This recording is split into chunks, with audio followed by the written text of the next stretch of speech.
मेरे बग्गी ना पावत ने दुनिया में दीवाले का हांड लिए तू।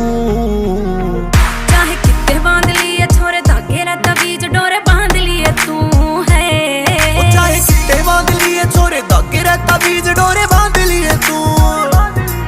रम पलका पे राखी दी बिठा गए मेरे बाप ने रे रानी आ गई तू। तेरा घर क्या की अगली छोरी ने आंख काट के डरावे छोरे तू। मेरी शादी बोड़ी होने गाने जाए जियो पैदा पूरा ठावे छोरे तू। तेरे घर क्या की अगली छोरी ने आंख काट के डरावे छोरे तू। थारी बैठे